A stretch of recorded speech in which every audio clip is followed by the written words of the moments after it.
ایرانی صدر Masoud Pezeshkian کا دورہ پاکستان مکمل، وطن واپس روانہ ہو گئے۔ وفاقی وزیر عطا تارڑ اور ریاض حسین پیرزادہ نے معزز مہمان کو رخصت کیا۔ وزیر اعظم شہباز شریف نے ایرانی صدر کے ساتھ مشترکہ پریس کانفرنس میں کہا، پرامن جوہری پروگرام ایران کا حق ہے۔ اسرائیل کی ایران پر جارحیت کا کوئی جواز نہیں تھا۔ ایران کی لیڈرشپ نے ملک کا بھرپور دفاع کیا۔ ایران ہمارا انتہائی برادر اور دوست ملک ہے۔ راولپنڈی میں جرگے کے حکم پر لڑکی کا قتل، مقتولہ سدرا کی لاش قبرستان لانے کی سی سی ٹی وی فوٹیج منظر عام پر آ گئی۔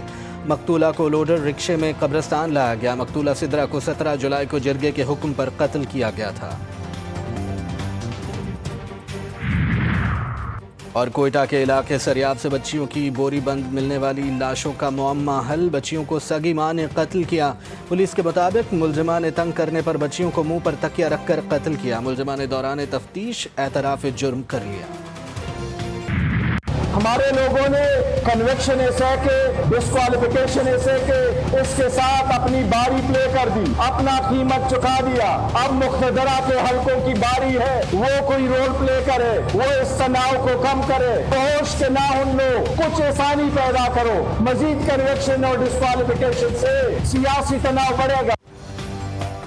پاکستان مزید سیاسی تناؤ کا متحمل نہیں ہو سکتا۔ پی ٹی آئی رہنماؤں اور اراکین اسمبلی کو سزاؤں سے سیاسی ماحول خراب ہوگا۔ چیئرمین تحریک انصاف بیرسٹر گوہر نے کہا، سختیاں کم کی جائیں اور تناؤ کم کرنے کے لیے اقدامات کیے جائیں۔ اسد قیصر بولے، ملک گیر تحریک شروع کر رہے ہیں، اگر کسی نے شرارت کی تو جواب ضرور دیا جائے گا۔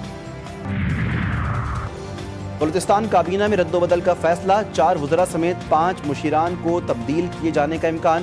ذرائع کے مطابق زرق مندوخیل کو بلوچستان کابینہ میں شامل کرنے کا فیصلہ۔ صادق عمرانی، ظہور بلیدی اور عاصم کرد گیلو سے وزارتیں بھی واپس لیے جانے کا امکان۔ ترجمان بلوچستان حکومت نے کہا کہ ایسا کوئی فیصلہ نہیں کیا جا رہا۔ کوئٹہ کے علاقے سریاب سے بچوں کی بوری بند ملنے والی لاشوں کا معمہ حل، بچیوں کو سگی ماں نے قتل کیا۔ پولیس کے مطابق ملزمہ نے تنگ کرنے پر بچیوں کو منہ پر تکیہ رکھ کر قتل کیا۔ ملزمہ نے دوران تفتیش اعتراف جرم کر لیا۔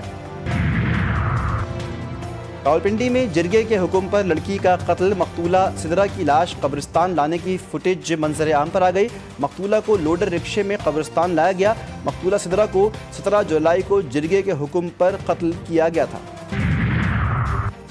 کراچی کی شاہ فیصل کالونی میں دردناک حادثہ، چنچی سے خاتون بچی سمیت گر گئی، پیچھے سے آنے والی بس خاتون پر چڑھ گئی۔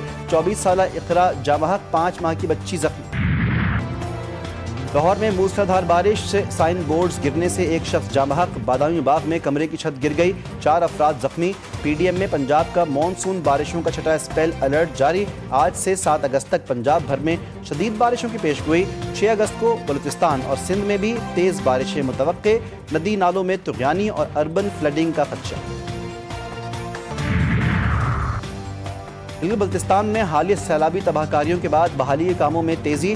ترجمان صوبائی حکومت کے مطابق بیشتر رابطہ سڑکیں، آبپاشی چینلز اور بجلی کی فراہمی بحال، زندگی معمول پر آنا شروع ہو گئی۔ شاہراہ بابو سر پر لاپتہ افراد کی تلاش کے لیے سرچ آپریشن جاری، اب تک ملبے سے گاڑیاں برآمد ہو چکی ہیں۔ سندھ کا دارالخلافہ داراللفافہ بن چکا ہے، ہر شخص یہاں بس لفافہ مانگ رہا ہے۔ سب کہتے ہیں کہ مائی کراچی، جب پیسہ خرچ کرنے کی بات ہو تو بولتے ہیں وائے کراچی۔ گورنر سندھ کامران ٹیسوری نے کہا، کراچی کے لیے وفاق سے 40 ارب روپے حاصل کر لیے، جب ایم کیو ایم والے صاحب سے بھائی بنیں گے تو کراچی کے حالات ٹھیک ہوں گے۔ K4 منصوبہ مکمل کرنا ہے تو کراچی کا اگلا میئر ایم کیو ایم کا لانا ہوگا۔ پیپلز پارٹی کے آنے کے بعد کیماڑی میں تبدیلی آ گئی۔ میئر کراچی مرتضی وہاب نے کہا کہ 10 ماہ میں ریکارڈ مدت میں حق ڈیم سے نئی کینال کا کام مکمل کر لیا۔ امیر جماعت اسلامی کراچی منم ظفر بولے، اربوں روپے ٹیکس دینے والے کراچی کو کوئی ریلیف دینے کو تیار نہیں۔ ایس بی سی اے سمیت تمام ادارے کرپشن میں ملوث ہیں۔ عازمین حج ہو جائیں تیار، حج درخواستوں کی وصولی کا آغاز آج سے ہوگا۔ پہلے آئیے پہلے پائیے کی بنیاد پر رجسٹرڈ افراد سے پہلی قسط 9 اگست تک وصول کی جائے گی۔ رجسٹرڈ افراد سے پہلی قسط 4 تا 9 اگست، دوسری قسط 1 نومبر سے وصول کی جائے گی۔ کم درخواستوں کے خدشے پر غیر رجسٹرڈ عازمین کو بھی موقع دینے کا فیصلہ۔ دوبارہ حج کرنے اور عمر کی بالائی حد کی پابندی بھی ختم کر دی گئی۔